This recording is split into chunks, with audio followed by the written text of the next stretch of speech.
If you've done any competitive racing on Zwift, you'll know the pain of being upgraded into the next category. None hits as hard as the upgrade from Category B to Category A. In this video, I'm going to do a Zwift monthly Category B race, and then I'm going to follow that up with a ramp test.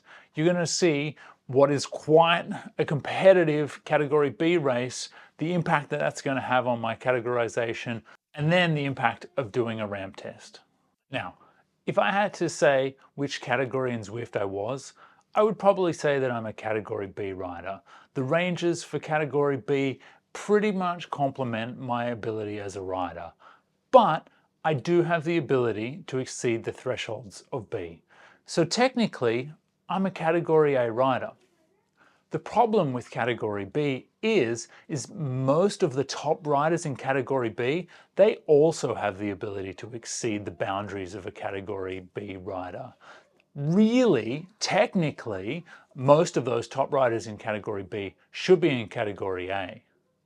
But the problem is Category A is tough. Because Category A is the top category, you have everybody from people like me who can just break into the Category A thresholds, all the way up to the guys who are winning A, the guys who are categorized as A+. The elite riders fall into this category. So you go from being pretty comfortable in B, able to get the podium, able to compete, able to focus on your racecraft, to just trying not to get dropped. Now I'm about to jump into the pens for a Category B race. This race has got about 25 riders in the field, and it turns out to be quite a competitive race. There are a lot of breakaways, there's a lot of chasing down. Let's see whether that pushes me beyond the thresholds of Category B. But then afterwards I'm going to do a ramp test. And I know for a fact that a lot of the top Category B riders, they avoid ramp tests inside of the platform. If they're going to do that, or they're going to try and understand what their FTP is for a training perspective, they'll do that off platform, or they'll just estimate it themselves. So I'm going to go and I'm going to do a ramp test, and I'm going to highlight whether or not that itself pushes me beyond the thresholds of Cat B and ends up dropping me into A. Stick around and let's see what happens.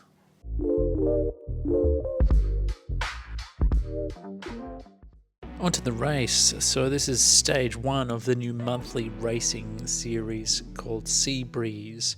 It's on Going Coastal, which is in Watopia, and it's about 18.7 kilometers, only 69 meters of elevation.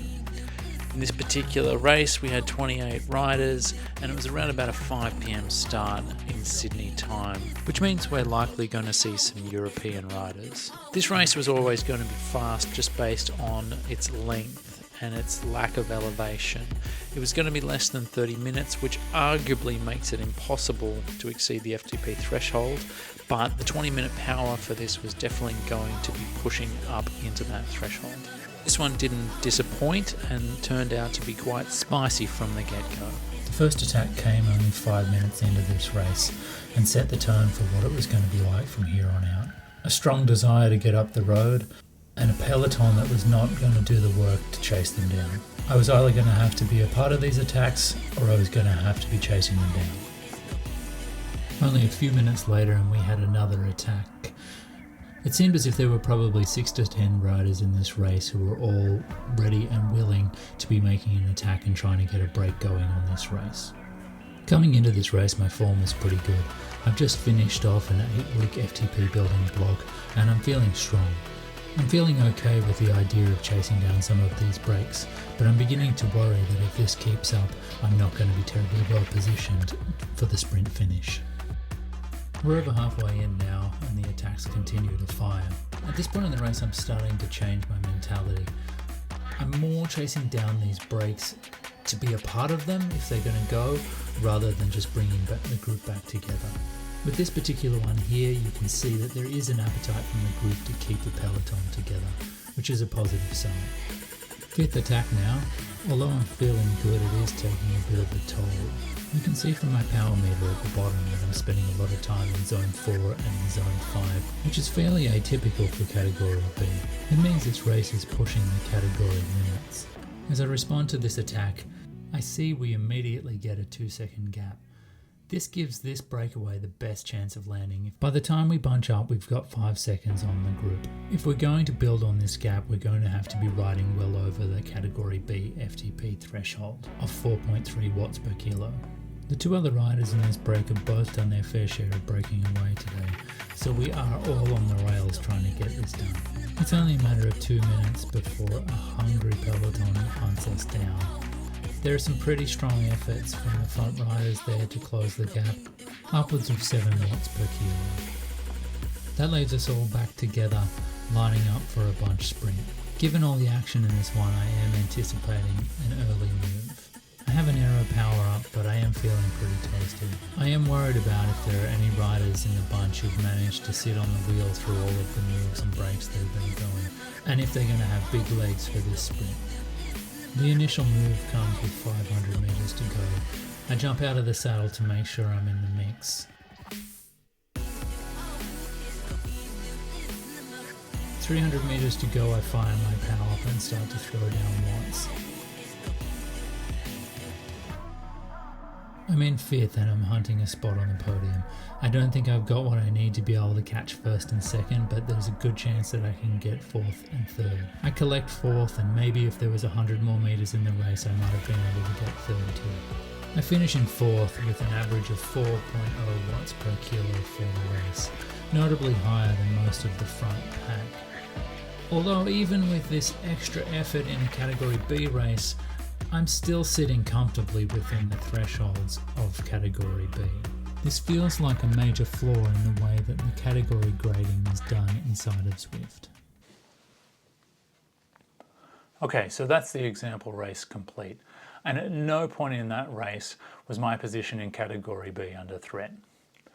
I averaged 4 watts per kilo for the duration of the race. That works out to be about 305 watts for me. If I were to exceed the 4.3 watts per kilo necessary to go into Category A, I'd probably have to add about another 30 watts on average, and the race would probably have to be about another 20 minutes longer. In terms of the 5-minute power, or the VO2 max, for me I need to travel at about 400 watts for 5 minutes. At no point was that happening in this race, even with all of the breakaways. I think I averaged around about 350 as my maximum 5-minute power for the race. So now let's step outside of the race format. I'm going to do an FTP test, and that'll really see whether or not I have the ability to exceed the ranges of Category B.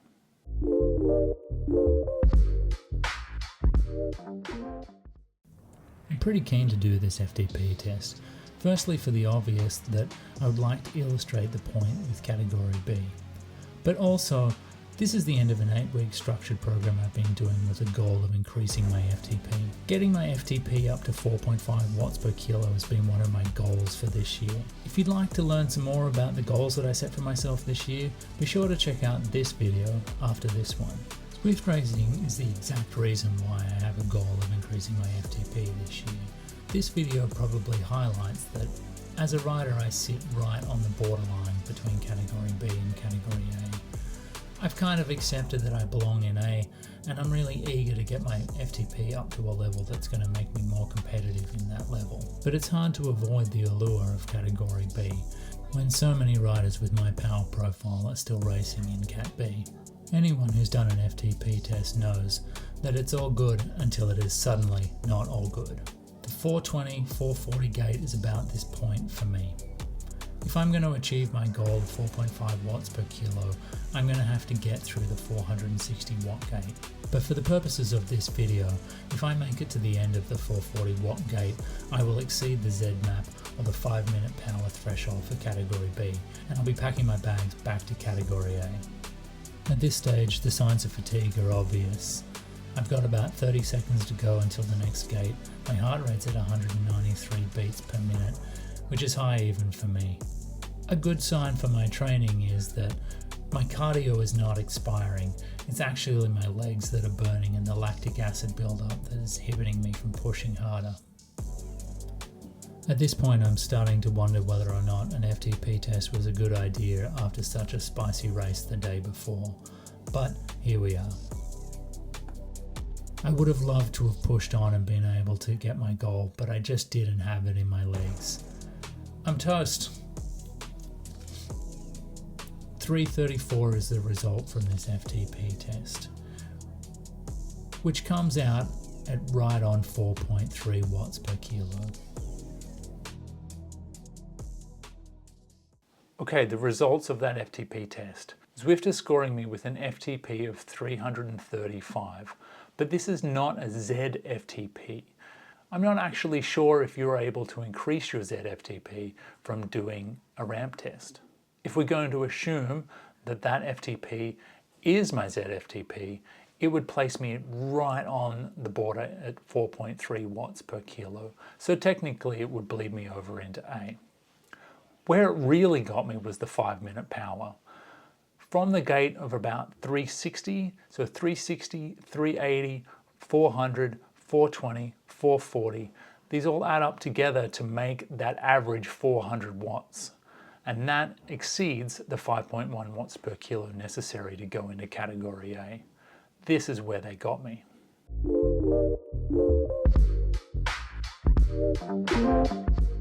So, am I just whinging? Or is there maybe another solution that we could have? It's a hard problem to solve. My initial thought is maybe if we filtered out the A+ riders from category A races, we would then maybe see a more competitive landscape. You have the red spot A riders and the black spot A riders, and they can race in different races. Sure, some of the events are going to have to combine the two, but in the bigger events, maybe you divide them out. I know in Zwift Racing League, you see A1 and A2. The current Summer Showdown Series has that for the Australia region or the Oceanic region, and it's good. But you still see a bit of a bleed of the black A+ riders coming in to the A2 group. Beyond that, I guess it comes down to reviewing the thresholds. Is 5-minute power something that we should be deciding for people to go up to A? I don't know. Maybe we need to index more closely on the FTP rather than just the 5-minute power. Should we exclude FTP tests from the grading process? Should we go back to the way it used to be in that it's only races that grade you for races? The only problem with all of this though is that if you try and thin down the category A races, you're thinning down a field that is already very small.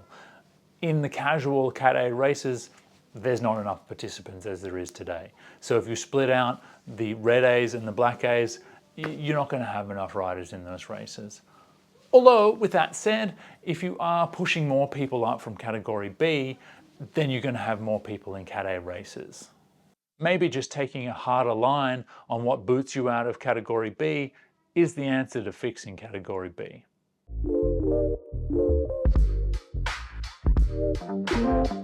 So it's official, back to category A for me.